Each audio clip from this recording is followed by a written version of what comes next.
രണ്ട് തോൽവികളിൽ നിന്ന് ഊതിക്കാച്ചിയെടുത്തതാണ് കേരളത്തിലെ BJPയുടെ തൃശൂരിലെ വിജയം. അതിനായി സുരേഷ് ഗോപിയും BJPയും നടത്തിയ കഠിനാധ്വാനം സമാനതകൾ ഇല്ലാത്തതാണ്.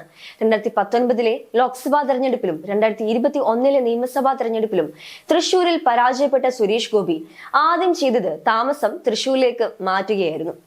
കേന്ദ്ര നേതൃത്വം പോലും അറിയാതെ സുരേഷ് ഗോപിയും BJP ജില്ലാ നേതൃത്വവും ചെയ്തത് എങ്ങനെ തോറ്റുവെന്ന് കണ്ടെത്തുകയായിരുന്നു. അതിന് മണ്ഡലത്തിന്റെ നാനാകോണിൽ നിന്നുള്ളവരുമായി നിരന്തരം സംസാരിച്ചു. അതോടെ മനസ്സിലായത് പലയിടത്തും ഐക്യരൂപമില്ലാതെ കിടക്കുന്ന പാർട്ടി സംവിധാനത്തെക്കുറിച്ചാണ്. അവിടെയെല്ലാം തിരുത്തലുകൾ നടത്തിക്കൊണ്ടു തുടങ്ങി. അങ്ങനെ ലോക്സഭാ തെരഞ്ഞെടുപ്പിൽ മികച്ച മുന്നേറ്റം നടത്തിയ BJP കേരളത്തിൽ അടുത്ത പദ്ധതിയുമായി വരികയാണ്. തദ്ദേശ തെരഞ്ഞെടുപ്പിനെ മുന്നിൽ കണ്ടുകൊണ്ടുള്ള പ്രകടനവും വിജയവുമാണ് ഇപ്പോൾ മുൻപിലുള്ള ഏക ലക്ഷ്യം. സംസ്ഥാന നേതൃതലത്തിൽ കാര്യമായ മാറ്റം ഉടനുണ്ടാകുമെന്നാണ് വിവരം. കെ സുരേന്ദ്രൻ സംസ്ഥാന അധ്യക്ഷനായി തുടരാനാണ് സാധ്യതയുള്ളത്. അതേസമയം ശോഭാ സുരേന്ദ്രന് കൂടുതൽ ചുമതലകൾ നൽകിയേക്കും. ലോക്സഭാ തെരഞ്ഞെടുപ്പിൽ BJPയുടെ വോട്ട് വിഹിതം 19% ഉയർന്നിട്ടുണ്ട്. 9 നിയമസഭാ മണ്ഡലങ്ങളിൽ വിജയിക്കാൻ വേണ്ട വോട്ട് ലഭിച്ചിട്ടുണ്ടെന്നും 11 ഇടങ്ങളിൽ 2ാം സ്ഥാനത്താകുമെന്നും ഈ വോട്ട് വിഹിതം പരിശോധിച്ച് പാർട്ടി മനസ്സിലാക്കുന്നു. ഈ സാഹചര്യത്തിൽ ആഞ്ഞു പിടിച്ചാൽ തദ്ദേശ തെരഞ്ഞെടുപ്പിൽ വലിയ നേട്ടം കൊയ്യാമെന്നാണ് BJP നേതൃത്വം കരുതുന്നത്. ലോക്സഭാ തെരഞ്ഞെടുപ്പിലെ മികച്ച വിജയത്തിന്റെ പശ്ചാത്തലത്തിൽ കെ സുരേന്ദ്രൻ സംസ്ഥാന അധ്യക്ഷ പദവിയിൽ തുടരാനാണ് സാധ്യത. ദേശീയ അധ്യക്ഷ പദവിയിൽ നിന്ന് JP നദ്ദ മാറുകയാണ്. അദ്ദേഹം കേന്ദ്രമന്ത്രിയായ പശ്ചാത്തലത്തിലാണിത്.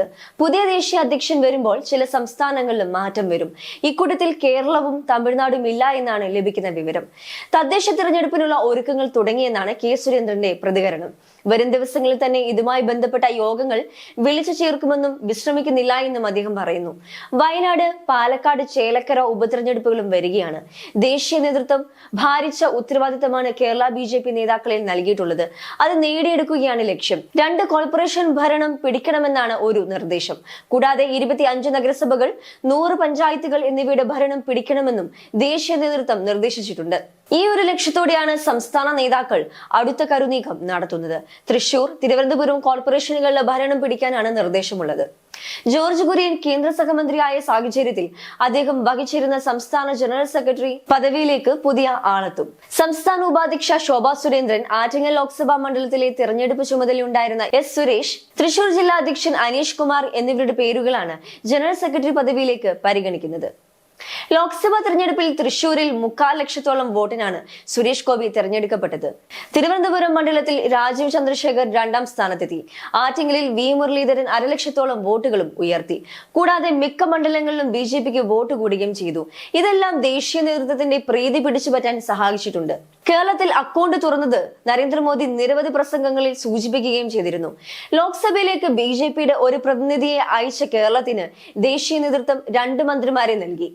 സുരേഷ് ഗോപി മന്ത്രിയാകുമെന്ന് ഉറപ്പായിരുന്നു. എന്നാൽ ആരും പ്രതീക്ഷിക്കാതെയാണ് ജോർജ് കുര്യനെ ദേശീയ നേതൃത്വം മന്ത്രിയാക്കിയത്. ദീർഘകാലമായി BJP കണ്ണുവയ്ക്കുന്ന ക്രൈസ്തവ വോട്ട് ബാങ്കിലേക്ക് ജോർജ് കുര്യൻ വഴി ഒരു പാലം പണിയുകയാണ് പ്രധാന ലക്ഷ്യം. സൗമ്യനായ അദ്ദേഹം സഭാ നേതൃത്വവുമായി നല്ല ബന്ധം പുലർത്തുന്ന ആളുമാണ്. ക്രൈസ്തവരെ ഒപ്പം നിർത്താൻ 10 വർഷമായി ഓവർ ടൈം ജോലി ചെയ്തിട്ടും വേണ്ടത്ര ഫലിച്ചില്ലെന്നാണ് BJP ദേശീയ നേതൃത്വത്തിന്റെ വിലയിരുത്തൽ. തൃശൂർ ഒഴികെയുള്ള മണ്ഡലങ്ങളിലൊന്നും ഇക്കുറി ക്രൈസ്തവ വോട്ട് കാര്യമായി കിട്ടിയിട്ടുമില്ല. ക്രൈസ്തവ വോട്ട് കൂടി ലഭിച്ചാൽ തൃശൂർ മുതൽ തെക്കോട്ടുള്ള ജില്ലകളിൽ വലിയ നേട്ടമുണ്ടാകുമെന്നാണ് BJP വിലയിരുത്തുന്നത്.